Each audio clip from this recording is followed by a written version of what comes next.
In the second follow-up segment tonight, another example of how U.S. immigration laws seem to do a better job protecting the illegal immigrant than Americans right here in the USA.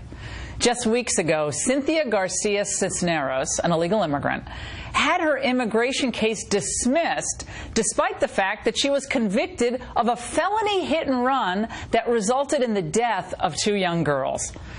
On top of the fact that her immigration case was dismissed, she received no prison time for the hit-and-run conviction.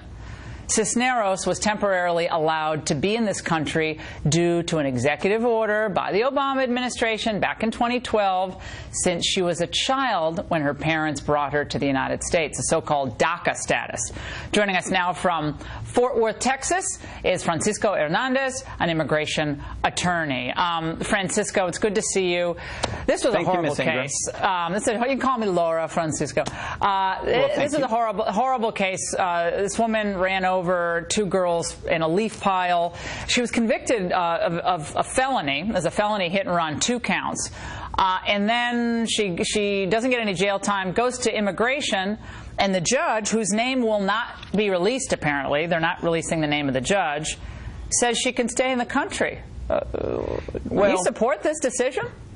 Well, Ms. Ingraham, we don't know the basic reason, but I do know, I have researched this just today, that it was at the behest of the parents of the victims. They pleaded with both judges not to have her convicted, and they pleaded with the immigration judge not to have her deported. So there's a lot more to this story than we know about, and most of it is confidential. However, Ms. Ingraham, you were a Supreme Court justice. You know the term due process. I wasn't a justice, but I was a law clerk. Law clerk, yes. Well, you should have been a Supreme Court justice. Oh, thank you. But the case was not dismissed with prejudice, and the Immigration Customs Enforcement has full authority and ability to bring it again if they so desire. The issue here is what the conviction was under state law. And you know, immigration law and state law, aggravated felony, are 2 completely different things. By the way, my buddy Sam Montana has a crush on you. You're a great guest, and you're a terrific advocate for your side of all this. But we got 2 dead girls. We have 2 dead girls. We have 2 felony hit-and-run counts convicted. These are felonies. If you're a legal American green card holder, right? You have a green card, you can work in the country, you're a legal immigrant in the country, and you commit a felony, you're instantly deportable.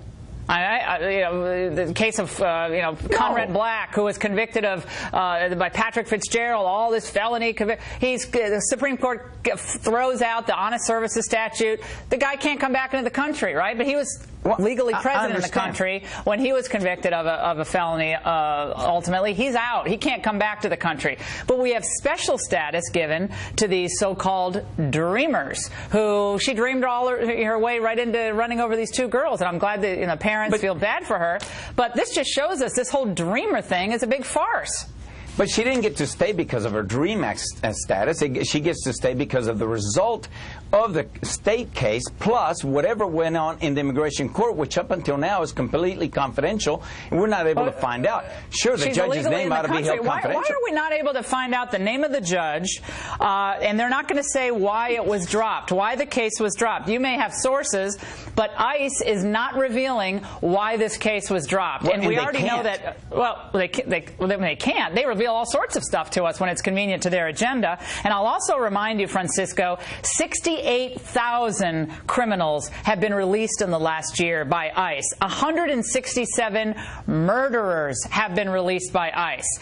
We have people who have committed horrific crimes, from rape to burglary and serious narcotics trafficking, who have been released back into our country and apparently are just melding into the community. And we're supposed to think that these are all valedictorians here. I just think it's a fraud for the American people to have to deal with this.